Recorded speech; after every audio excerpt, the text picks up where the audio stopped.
So welcome back to another portfolio review, and as you can see from the cover page over here, you're in for a big treat. This portfolio was a part of the application to the Master of Architecture program to Tsinghua University, which is considered one of the best universities in China. So think of like Harvard, Princeton, and MIT, but in China. And this is relevant because I feel like this application shows what kind of components you need in order to become a successful candidate in top level schools. Same thing goes for a top level firm as well. So there's a lot to learn and a lot to unpack here. So let's take it step by step. So first off, the cover page is looking pretty awesome. There's some kind of abstract deconstructivist drawing going on the right side over here. And the rest of the information is shown in a very aesthetic, typographic layout. This is a really good example of a cover page that kind of like draws attention, but also tells a story about this candidate. The impression I'm getting is that this candidate is not afraid to try different things out. They have some technical abilities to create graphics like this, but also has like aesthetic sensitivity to create a nice layout with plenty of negative space without actually losing the message that you want to deliver. So it's off to a really great start, and let's see what the next page is made of. So the next page is basically the resume that summarizes his experience. And I think this is a pretty good one as well. He is using just the sheer different font and font decoration to create different hierarchies and layouts in his resume. And I think there could be a little bit more hierarchy between like different line items in competitions and workshops and such. But overall, it's really good. And you can also see the amount of output this guy is making. Just over the course of like 2 years, he's entered almost a dozen competitions. I think you really can't do that without a certain level of dedication. And soon you'll also see that every project has a pretty high level of completion. So I can only begin to imagine how much work he's put into all of his studies and career so far. All this will like start to multiply as you go through the portfolio. Moving on to the bio, this is pretty standard. There's a good use of negative space going on. And there's a table of contents on the right, which has almost one-to-one relationship with the following page, which is a map of featured projects. So I did the same thing in my portfolio. If you want to check that out, you can check out the link in the top left corner. But the reason why I enjoy doing this is because this gives you an opportunity to list out the projects that you didn't have a chance to showcase in this portfolio. And if you increase expectation by showing your selected projects, whoever that's reviewing the portfolio will start to think that the other projects are also really interesting, and they'll get curious about the projects that you have. So it shows the wealth of experience that you have. And the second benefit is that if you have a project that is close to the school or employer that you're applying to, this creates another sense of connection between them and becomes a conversation starter when you get into the interview phase. So map, I strongly encourage it, and done in a very aesthetic way like this is really great. And this map is laid out in a very minimalistic and clear way, so this is pretty good. Now moving to the first project, it starts off with a signature project that kind of communicates the style of the author. And the style is pretty cool, you know, everything is like pretty monochromatic, but also has a very, and you can kind of see that this person is really comfortable with experimenting with different visualization style. And the candidate does it in a very successful way. Like the site plan over here looks very legible, but I don't even know how he or she created this. And on the section here, you can kind of get the idea of like what we're about to see, right? It's some kind of deconstructivist structure placed in a remote location, and you know, kind of gets you curious about what this project is about. Even though the actual conceptual premise behind this project is quite abstract, so I try reading it, and the vague idea that I get is that we're trying to create some kind of harmony from this chaotic location. So you can kind of see how that idea of distilling harmony from the chaos comes into play in the following pages. So for example, so we start from the site plan where there are archipelago of different islands kind of strewn across this body of water. And on the first site, it looks random, but the author is like trying to extract some kind of order from it. So there are multiple leading lines that you can organize these islands by. And if you look at them in section and elevation, there are these like chaotic lines that go up and down. And from this point on, the author introduces the color for the first time. And that's pretty cool because this red line is used throughout the project to indicate the same thing. So let's keep going. So the line is initially representing something that is, you know, conflicting and chaotic and random. And the author is trying to find some kind of order out of it by creating some kind of tension, which is like the human intervention. And these diagrams kind of goes to show like how that can be done. Honestly, like the actual theory of it, I don't know if it actually makes perfect sense to me, but I think it's pretty cool nonetheless. The red line is used in this diagram as well, and as well as this moment diagram. And we take that theory and start to apply that into some kind of architectonical form. So you can see how the author is experimenting with different forms over here. And this graphic is very reminiscent of the early 2000s or 1990s deconstructivist paintings, so I think that's pretty cool. You can kind of see the designer's process, like how they start from this really vague and abstract idea. It becomes more and more crystallized and concrete. So even so far, like right now, like we're starting to give some kind of three-dimensional form, which isn't entirely inhabitable, but we'll eventually get to the part that is actually, you know, more concrete and realistic. But in order to get there, there are many processes that this designer goes through, and it's done in a very successful way. And this model is like such a cool way to represent your idea as well, and it's really well built. You can kind of start to see how that floating lines and planes that you saw in the previous pages can be represented in the physical 3D space with actual constraints like gravity and like material strength. Almost reminds me of Calatrava's, you know, little sculptures that he has built.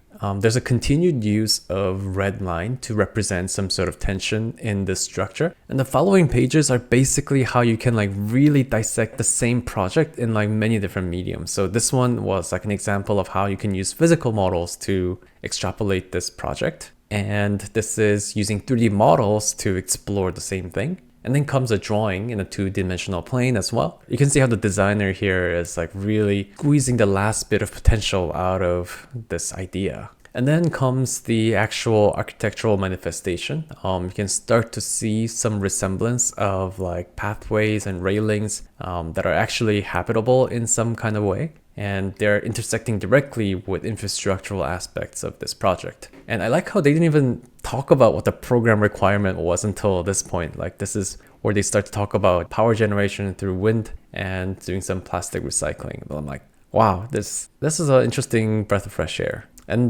this is another part where they take it to the next level. I feel like most people would have like, okay, like I've done like really crazy and fun stuff until now, and then now I'm gonna go back to like the real world and do some normal type of rendering. But this designer goes ahead and just uses this like very harsh lighting, almost as if this is located on the moon, and the sky is always gonna be like this pitch black with little specks of stars, as if this whole thing is placed on the moon or something like that. So I thought that was pretty interesting. And yeah, this addition of like little grain and noise level almost makes it seem like these are images from captured on the moon from like the 1960s moon landing. They're using almost every possible means to create that kind of nostalgic emotion. And the actual structure itself also sort of makes sense. These plans are cut from different heights of the building, and you can kind of trace your movement throughout the building as well. You can land here by ocean on a boat, and then you can climb the staircase and then explore the space by going upwards. I like how there's a parallel juxtaposition of the plan and the perspective. So you can kind of place yourself in those spaces and look at how the space starts to open up as you move to the higher elevation. And yeah, and then the project ends off with this full bleed image. And you can kind of see that this author doesn't even take themselves very seriously. Like I feel like the author almost understands that this is a hypothetical project that is almost extraterrestrial. So that's why the visualization has this sort of character and quality to it. Again, the sky is completely black. The section of the land is like not the ordinary kind. It looks like some kind of painting of some sort. This project is definitely the one that's most out there compared to all the projects that come after, which I think is good because it really captures the attention from the people who are viewing it. And then you begin to explain that you're not actually that crazy and you actually know how to do all the things that you normally do in architectural practice. Another drawing I wanted to highlight here is this illustration over here. This bridge project is going to be constructed out of recycled material. And that's why they have this like recycling process diagramified like this. And you can kind of see like how much effort this author puts into like visualizing different things. Like this almost looks like that, what is that, ball factory machine GIF that was really popular back in the early 2000s or 2010. Everything is really animated. I can almost see these characters moving, these boxes moving. And like if you think about it, like a lot of these wasn't entirely necessary. You probably could have made like a bunch of boxes and like have arrows pointing to each other. but in a portfolio, you might want to kind of show that you are really excited about certain things. Like you're really excited about diagramming and visual communication. Not only that you have a skill, but you have the eagerness and the rigor to carry out these things. And I think this is another really cool example of like how you can do that. And there's this like grasshopper and 3D rhino structural analysis, which I don't even know how they did. If you would like me to make a tutorial like this one, also let me know so I can do some research and make a tutorial as well. And of course, plan, section, elevation are pretty well done, although I feel like there are some issues with the line weights. I don't know what's going on over here. I feel like the roof line should have been strongest over here, or better yet, they probably should have like cut the building in half and show the plan of this building. But the section here is also really cool. I like how there are different levels of sediments going on over here. You can even see the roots of the plants. So man, this guy really went all out with all these drawings. I also appreciate that every drawing comes with a little scale bar as well. Good eye for detail, doesn't miss anything. And yeah, the rest of the portfolio keeps going on like that.